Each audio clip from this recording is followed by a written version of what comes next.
A ver, ahí está. Muy bien. Que tengamos en cuenta esto, ¿no? Porque para todos es como una enfermedad nueva. eh, si bien es muy parecida a otras cosas que ya veíamos de antes, eh, es principalmente una nueva entidad nosológica y nos tenemos que familiarizar con ella porque vamos a empezar a tener casos prontamente. Les pregunto la pregunta de siempre, bienvenidos a toda la gente del chat. ¿Se escucha bien? ¿Me escuchan? Seguramente puede ser que esté un poco entrecortado por el horario y por el tipo de conexión, pero ¿me están escuchando bien la gente que está por ahí online?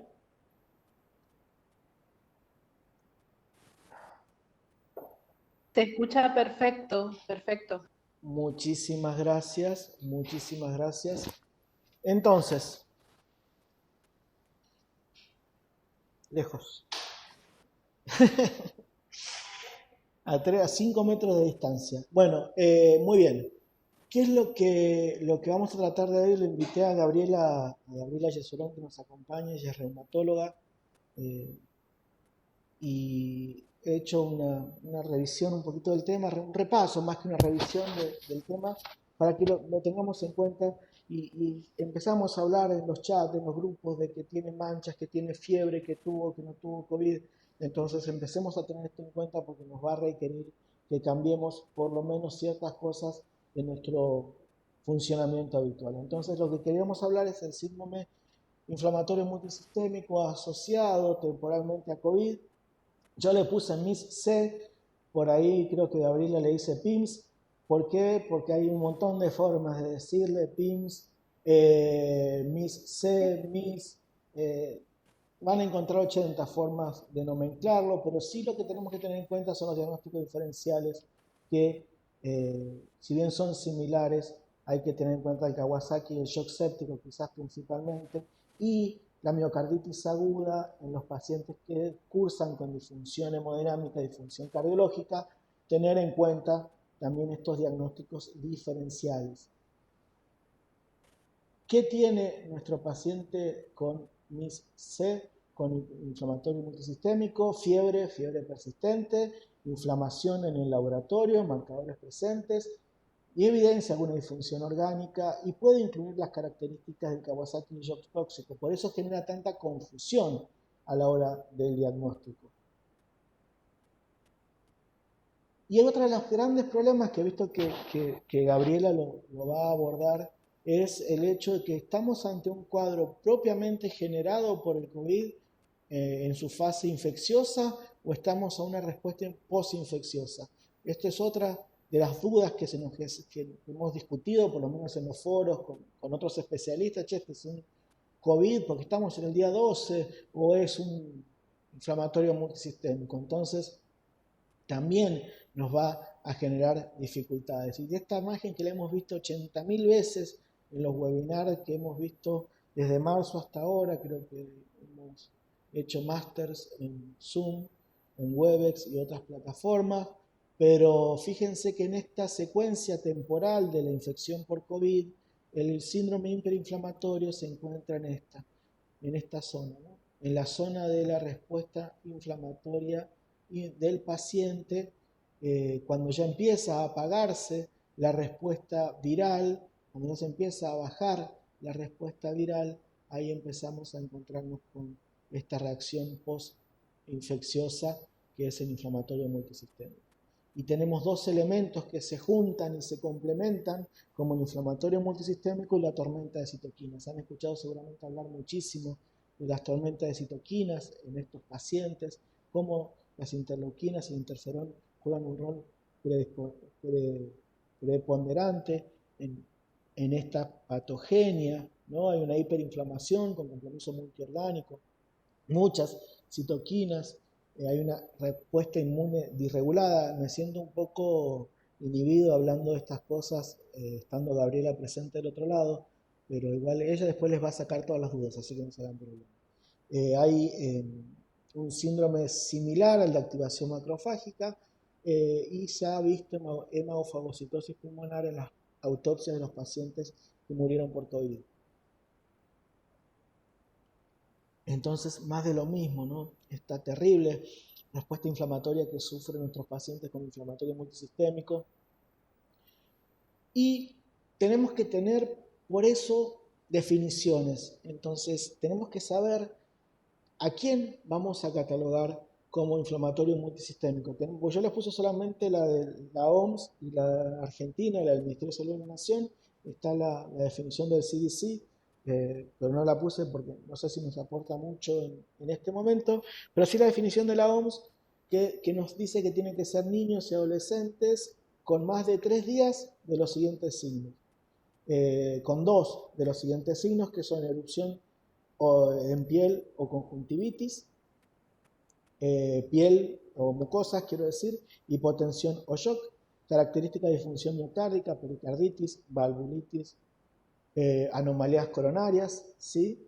Tener en cuenta los aumentos enzimáticos cardíacos, la coagulopatía, el dímero D acá tiene un rol muy importante, los problemas gastrointestinales, como diarrea, vómitos o dolor abdominal. A eso tenemos que sumarle los marcadores inflamatorios elevados, como la eritro, la proteína C, la procalcitonina o la procalcitonina. No tiene que haber otra causa de inflamación o de infección, como la sepsis. Sí, es muy importante diferenciarlo del shock tóxico. Y la evidencia de COVID o probable contacto con pacientes COVID, lo que nos dice el Ministerio de Salud de la Nación es que algo muy similar, de 0 a 18 años, con más de 3 días de fiebre, erupción, hipotensión, disfunción miocárdica, incidencia de coagulopatía, síndrome intestinales, y la definición de caso de COVID. Entonces, en esto quizás hemos invitado a la doctora Liliana Bertoni que nos acompañe, quizás es lo que más nos cuesta pensar en pacientes que si son casos confirmados o casos sospechados de COVID, cuándo los vamos a incluir o no dentro de la definición de inflamatorio multisistémico. Fíjense que no tiene mucha diferencia un Kawasaki, ¿no? Cuando escucha esto piensa mucho bueno, vamos a hablar de eso principalmente, que es muy parecido al Kawasaki. Entonces, acá en esta página ustedes pueden cargar, es la Organización Mundial de la Salud, hay una plataforma para el registro anónimo de los pacientes con síndrome inflamatorio multisistémico, es esta página. Si ustedes ponen OMS inflamatorio multisistémico, los va a llevar directamente a esta página, ustedes pueden ahí cargar los datos. Además de la activación viral, hay angerinas, son sustancias asociadas al daño que aumentan, que potencian la respuesta inflamatoria. Acá en pediatría hace cuánto, 5 años por lo menos, que venimos hablando de los fenotipos de fallo multiorgánico. Se asocia el inflamatorio multisistémico a fallo multiorgánico y la hiperinflamación. Lo que nos llama mucho la atención de este síndrome de hiperinflamatorio es la hiperferritinemia. Esto es un dato que tiene que llamar mucho la atención, ¿no? Y las alteraciones de coagulación. Entonces, no solo para el diagnóstico, sino porque sabemos que esto se asocia a mayor mortalidad. Es todo lo mismo, es todo parte de una misma enfermedad, todavía seguimos pensando si es o no es, pero fíjense cómo el espectro es muy similar. ¿Qué manifestaciones clínicas tiene el síndrome inflamatorio multisistémico asociado temporalmente a COVID? Tiene alteraciones del estado de conciencia, cefaleas, puede tener meningismo, taquipnea, claudicación respiratoria. Fíjense todo lo que puede tener que ver con la inestabilidad hemodinámica, también puede haber arritmias, dolor de extremidades, mialgia, la fiebre persistente, eso sí hay que tenerlo muy en cuenta. Las alteraciones gastrointestinales como vómito, diarrea, dolor abdominal, las alteraciones renales, las alteraciones en piel, linfadenopatías cervicales, mesentéricas. ¿Sí? Tengamos en cuenta que nuestro paciente tiene todo este espectro de alteraciones en el contexto pandémico que vivimos, pensar en el inflamatorio multisistémico. Volvemos a lo mismo, ¿no? Volvemos a repasar. Es importante el laboratorio, ya tengo una imagen un poco más adelante sobre qué pedir y cuándo. pero sí pensar en los marcadores cardíacos, los marcadores de inflamación, el coagulograma, la química, ¿sí? Ver el ecocardiograma, ver la ecografía abdominal. Es muy importante que tengamos todos estos datos para saber en qué nivel de impacto, qué impacto tiene nuestro paciente. ¿Qué vamos a pedir entonces? Electrocardiograma, ecocardiograma, control de cambios hemodinámicos y gasto cardíaco. Esto para los que hacemos terapia intensiva es importantísimo porque nosotros nos vamos a encontrar con un paciente yocado y que vamos a tener que poder diferenciar qué tipo de shock tiene nuestro paciente, y acá la ecografía nos va a tirar mucha información eh, al respecto. Radiografía de tórax, podemos ver un montón de parámetros en la placa. La tomografía no estaría indicada por las dificultades, pero si uno necesita más herramientas diagnósticas puede realizarla. La ecografía torácica nos da muchísima también información acerca de la evolución del paciente, y todo esto con respecto al laboratorio que tenemos que tener en cuenta. Y quizás a lo que yo apuntaba un poco con esta conversación, que vamos a llegar al punto de cuándo, si bien ya sabemos cuándo sospecharlo, cuándo internarlo, también es muy importante para tener en cuenta. Esto tenemos que hacernos un panel de determinaciones para paciente COVID, que por suerte ya está armado. Desde el ministerio hay como un algoritmo al día 1, al día 3, al día 5 que pedir, pero cuando estamos pensando en inflamatorio multisistémico, también tener en cuenta o estas otras determinaciones, y si uno pudiera o tiene un laboratorio inmunológico, poder dosar las interleuquinas. Esto están viendo que de acuerdo al aumento de interleuquinas que tiene, puede ser el perfil que tiene de fallo y de pronóstico bastante interesante. Ya nos va a comentar qué se puede hacer y qué no de esto en nuestra provincia, Gabriel. Ahí se abrió un micrófono. A ver.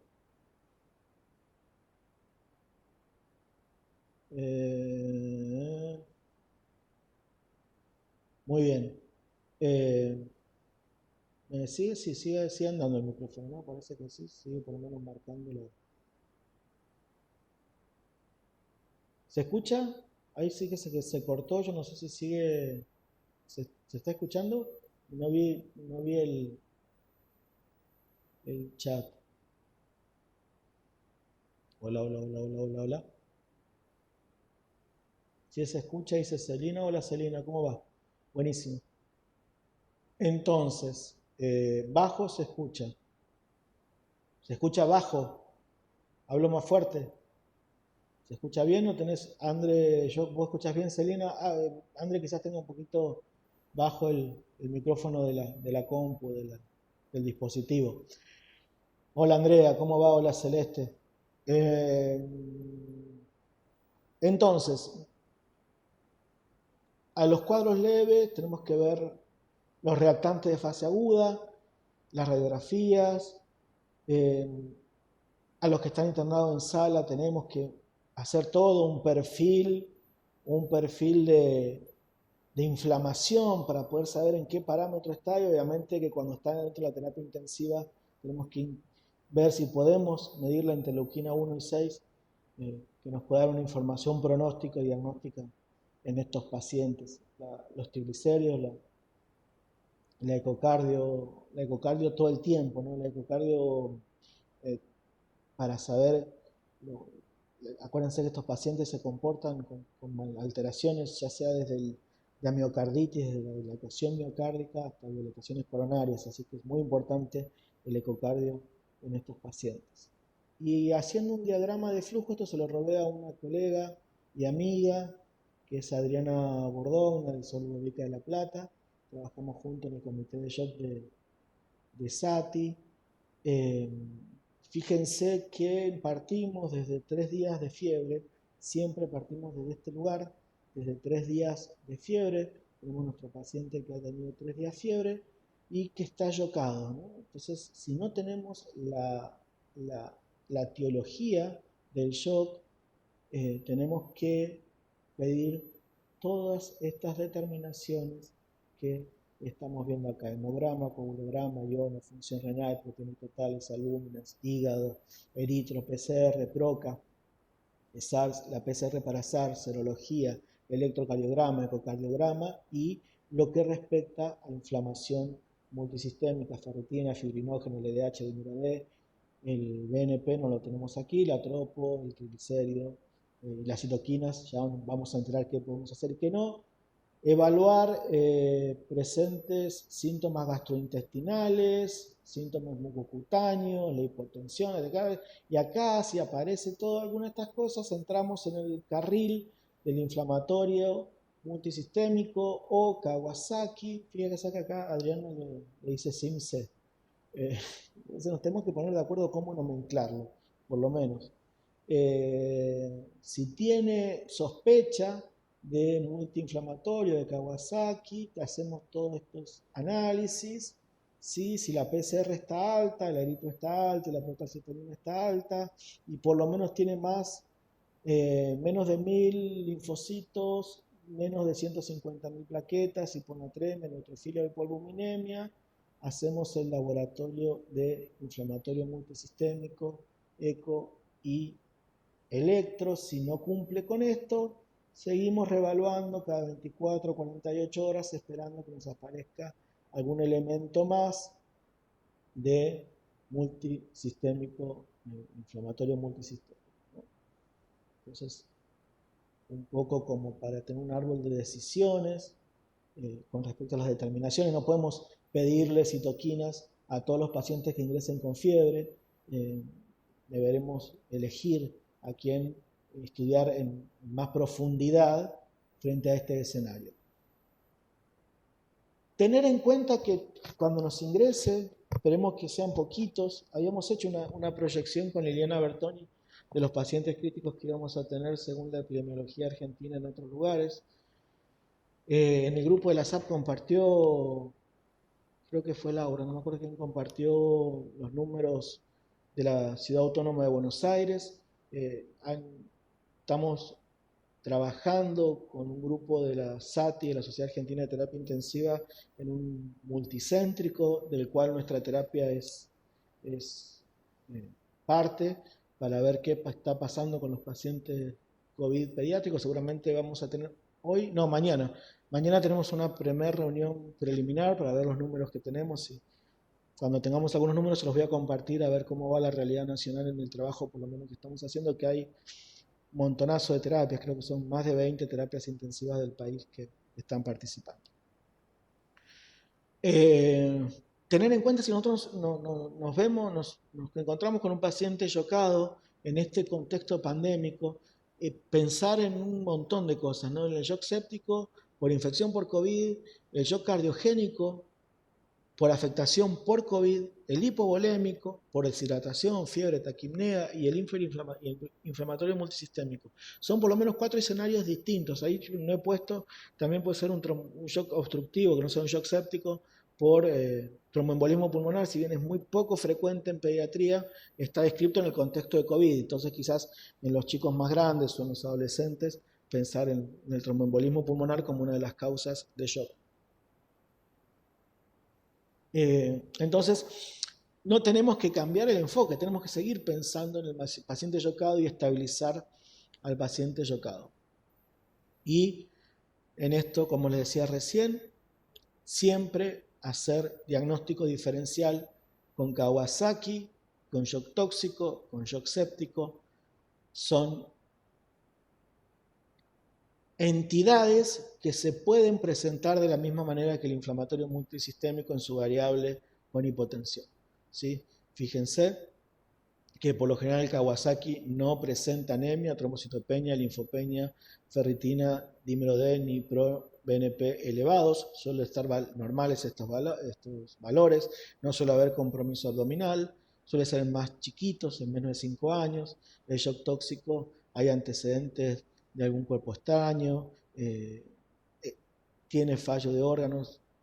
Hay que tener en cuenta, porque uno no puede quizás de prestarle menos atención al shock tóxico y al shock séptico, porque esto no tenemos que desviarnos del tratamiento habitual, que quiero decir, cultivos, antibióticos, por más que sea después lo tengamos que suspender en el contexto del inflamatorio multisistémico.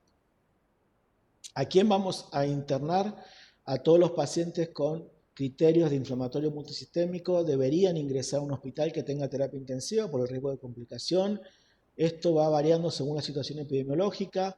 Ambulatorio, aquellos que se puedan asegurar el seguimiento y se encuentren con buena apariencia, signos vitales estables y examen físico. Estaba Andrea por ahí, quizás al final nos pueda ver, comentar acerca de las recomendaciones provinciales de a quién internamos y a quiénes no. Por lo menos esto es una recomendación que encontré de expertos.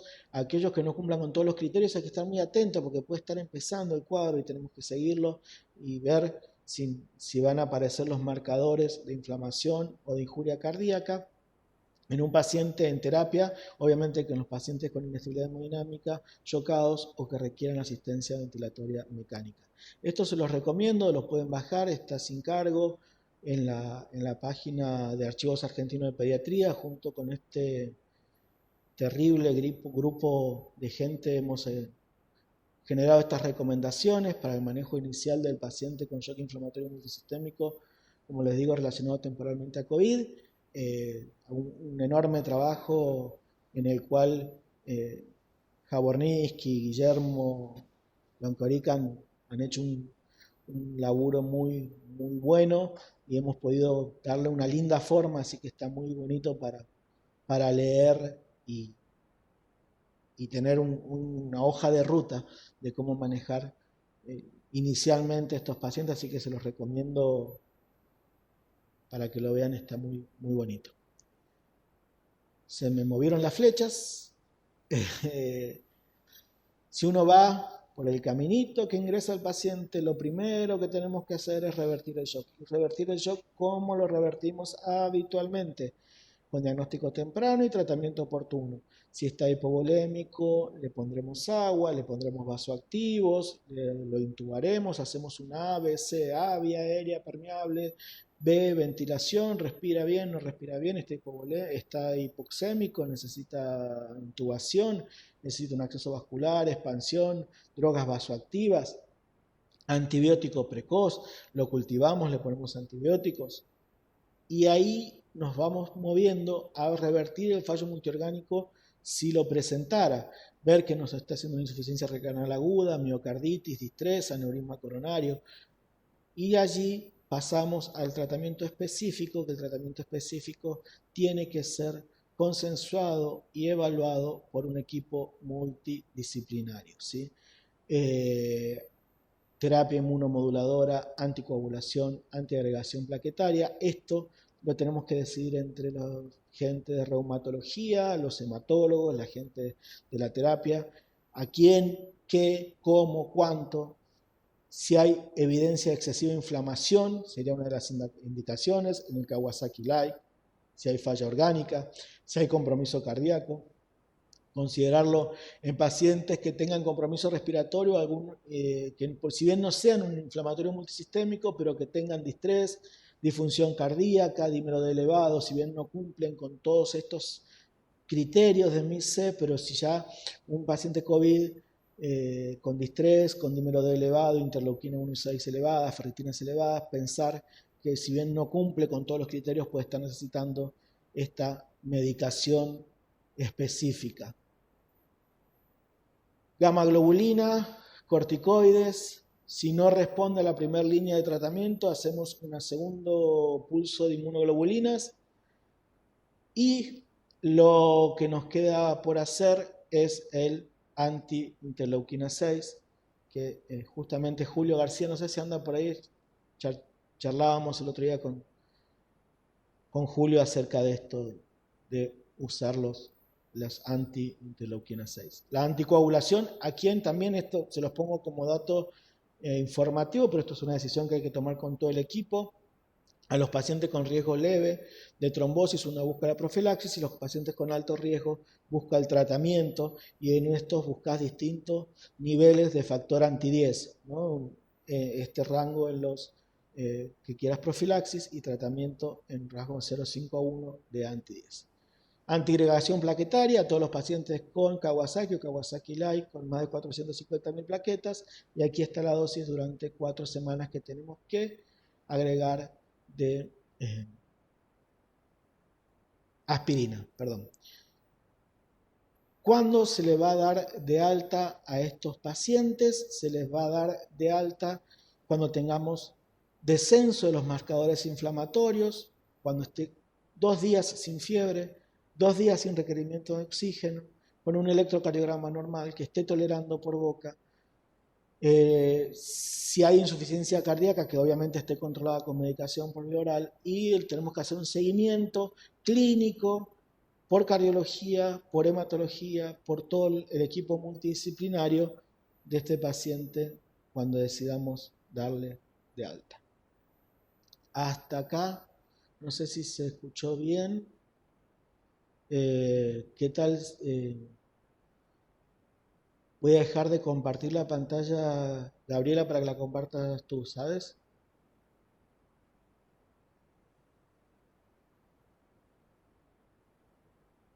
A ver, a ver, a ver. Ahí vamos a ver si podemos lograr que Gabriela comparta la pantalla. Ahí está. Bueno, ahora voy a dar el pase a Gabriela Yesurón. Gabriela es reumatóloga, casi todos la conocemos. Reumatóloga pediátrica del hospital. Y ella les va a sacar todas las dudas. Así que los dejo con ella. Te paso el audio.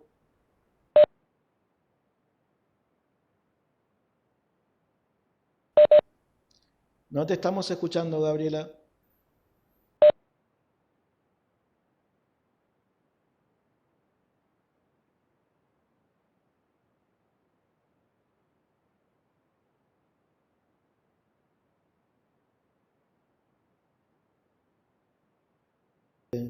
Está silenciada, Gabriela. Fíjate, te puedes desilenciar. A ver ahí, Ahora sí te escuchamos, dale. a ver ahí. Hola, Excel. hola. Ahí está. Problemas técnicos. Bueno, muchísimas gracias, Javi. Desde ya agradecerte por la invitación y felicitarte por tu exposición que fue muy clara y completa. Para ir finalizando, la idea es agregar desde el punto de vista reumatológico ciertos conceptos a tener en cuenta. Eh, Primero que todo, el síndrome inflamatorio multisistémico es un síndrome inmunomediado postinfeccioso que ocurre luego de la infección por SARS-CoV-2, en el cual se genera un estado de hiperinflamación en un individuo que está genéticamente predispuesto. Esto es importante destacarlo porque no todos los pacientes van a desarrollar esta complicación, sino que hasta ahora en los diferentes reportes de casos se ha visto que tiene una baja frecuencia de presentación entre el 1 y el 2% de los casos, que puede revertir diferentes grados, puede presentar, perdón, diferentes grados de gravedad. En general, los pacientes con PIMS van a presentar el antecedente de tener una infección previa por COVID, que en general suele ser leve, o bien pueden presentar el antecedente de haber estado en contacto estrecho con un familiar o conviviente COVID positivo sin que el niño presente ningún síntoma. Y generalmente después transcurre un periodo de entre 4 y 6 semanas, luego del cual el chico desarrolla este síndrome a través de un mecanismo inmunomediado. Con lo cual con esto resaltamos de que es un síndrome inmunomediado postinfeccioso, que ocurre luego de la infección por COVID. Con respecto a las pruebas diagnósticas para SARS-CoV-2 en relación a lo que es PCR y serología, se realizó este estudio muy interesante en Estados Unidos, donde ellos reportaron 186 niños con diagnóstico de PIMS, y como pueden ver en el gráfico de la derecha, ellos tuvieron el pico de infección en abril del 2020 y en mayo empezaron a notar un incremento exponencial de los casos de PIMS, que como pueden ver ocurrieron 4 semanas posteriores al pico de infección. Eso, con esto resaltamos el concepto de que es una patología post-infecciosa, es una complicación post-infecciosa. Y lo que vieron también es que el 70% de estos chicos presentaban PCR negativa y serología TC positiva, pero había un 30% que tenían tanto PCR como para serologías COVID negativas. Y este es un concepto importante a resaltar, ya que si estamos frente a un paciente febril con una sospecha clínica de PIMS tenemos ya sea PCR o serologías negativas, no debemos descartar la posibilidad de este síndrome. Lo que se hizo en el caso de este estudio es buscar el vínculo epidemiológico, es decir, el contacto del niño con personas sospechosas de COVID dentro de las 4 semanas previas al inicio de los síntomas. Entonces eso es muy importante tenerlo en cuenta porque si tenemos todo negativo, tanto PCR como serologías, debemos buscar las serologías en los contactos que estuvieron en relación con el niño 4 o 6 semanas previas al inicio de los síntomas. Este estudio es un estudio muy interesante que se hizo en Francia, donde ustedes pueden ver que nos diferencian las características que existen entre el síndrome, la enfermedad clásica de Kawasaki y este síndrome Kawasaki-Like, que es lo que estamos viendo en estos pacientes con PIMS. Y en primer lugar, hay una diferencia franca en relación a la edad, siendo estos chicos niños más grandes, recordando que en Kawasaki en general se presentan menores de 5 años. Desde el punto de vista clínico, estos chicos con enfermedad Kawasaki-like suelen tener una forma incompleta de enfermedad Kawasaki, que suelen presentar como más frecuentes los síntomas mucocutáneos, sobre todo el rash, la telitis, el compromiso de conjuntiva no supurativo, y también desde el punto de vista clínico suele ser mucho más frecuente los síntomas gastrointestinales.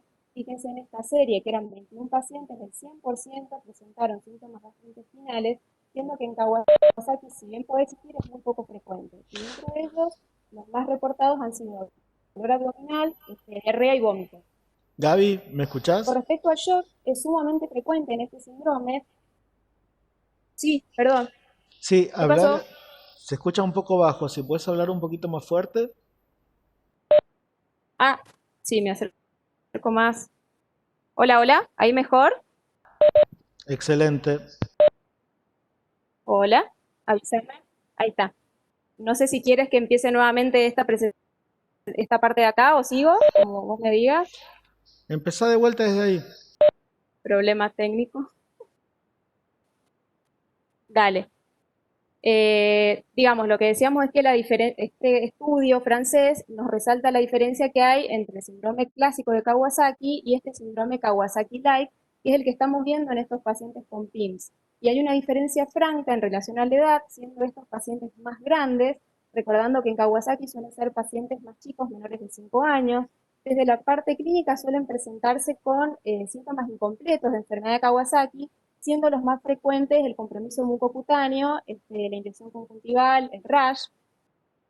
Con respecto a la presencia de shock, se ha visto que fue muy frecuente en este síndrome, siendo que el síndrome de shock por enfermedad de Kawasaki es sumamente infrecuente, se estima que entre un 2 y un 5% de los pacientes lo podrían presentar, y también se vio una alta frecuencia de compromiso cardiovascular, fundamentalmente miocarditis con disfunción ventricular, que es sumamente infrecuente de ver en el Kawasaki clásico. Estos pacientes, por lo tanto, tenían, digamos, al tener mayor frecuencia de shock y compromiso cardiovascular, mayor frecuencia de ingreso a terapia intensiva.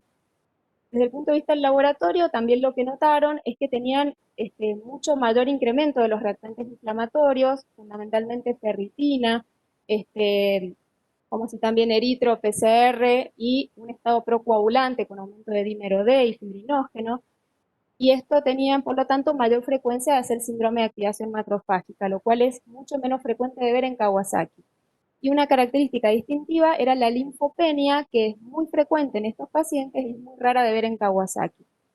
También lo que notaron que estos niños tenían mayor frecuencia de aneurismas y dilataciones coronarias y mayor resistencia a gamma globulina. Entonces, a modo de resumen, podríamos decir que a diferencia del Kawasaki clásico, estos pacientes con PIMS suelen ser niños mayores que tienen una edad promedio de 10 años, que se suelen presentar como una forma incompleta de Kawasaki, con características más frecuentes de shock y disfunción ventricular, con síntomas gastrointestinales. Desde el laboratorio se hiperinflaman más, con mayor frecuencia de síndrome de activación macrofágica y de linfopenia, suelen tener mayor resistencia a gamma globulina, como así también requieren más frecuente el ingreso a terapia, y como comorbilidad reportada ha sido más frecuente la obesidad.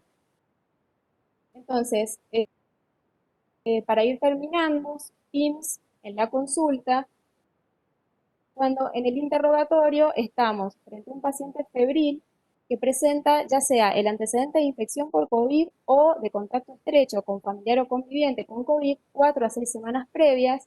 Y desde la clínica, algo importante a destacar es que podemos tener el paciente que se presente con un fenotipo de Kawasaki-like, como hemos visto previamente, con ya sea el compromiso mucocutáneo, la formación de aneurismas, trombocitosis posterior o inflamación atípica.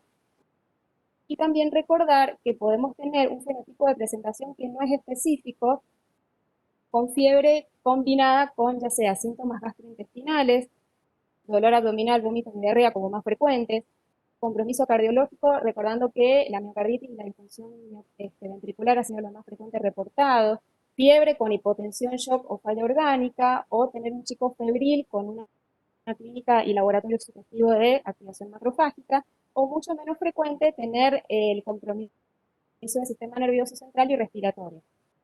O podemos tener una combinación de todas ellas. Como estos síntomas son inespecíficos, es importante tener la sospecha inicial. Y otro dato importante que quería destacar es que si bien la definición que se está usando del Ministerio, que es muy similar a la de la Organización Mundial de la Salud, nos dice que debemos sospecharlo cuando tenemos más de 3 días de fiebre, es importante tener en cuenta que no hay que esperar hasta tener más de 3 días, sino que por ahí podemos tener un paciente que lleve 24 horas febril con clínica compatible, tenemos que sospecharlo ya inicialmente, no dejar que pasen los 3 días. Eso es un dato importante a tener en cuenta. Y después, recordar que estos pacientes pueden estar inicialmente clínicamente estables y posteriormente poder evolucionar a descompensación con hipotensión y shock y requerir ingreso a terapia como el mismo previamente que habló Javier. Así que bueno, sería eso como para finalizar. Muchas gracias. Muy bien, muchísimas gracias, Gabriela. Dejala la imagen que estaba recién, abierta en presentación, la final.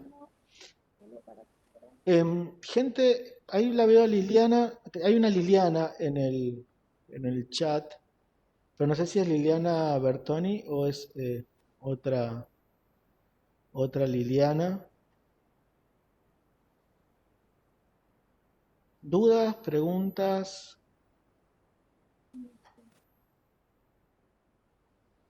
Eh, Algo que nos quieran. A ver, ya voy a ver el chat. Denme un segundo que estoy renegando con la pantalla.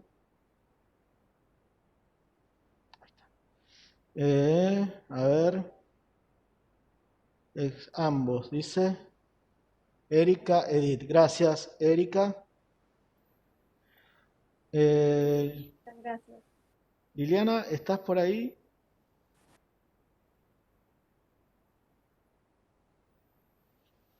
No te veo. Eh, bueno, estoy. Lili, por ahí preguntaba la velocidad, perdón, la obesidad como factor predisponente podría ser uno, pero yo no he leído sobre más factores predisponentes, eh, pero igual no habría que En tener. algunas, en algunas, en algunos reportes se han hablado también acerca del asma, pero digamos, no es que tampoco en todo niño eh, asmático no lo vamos a dejar de sospechar, digamos. Si bien es una comorbilidad que han reportado de forma frecuente, es importante que lo cuente.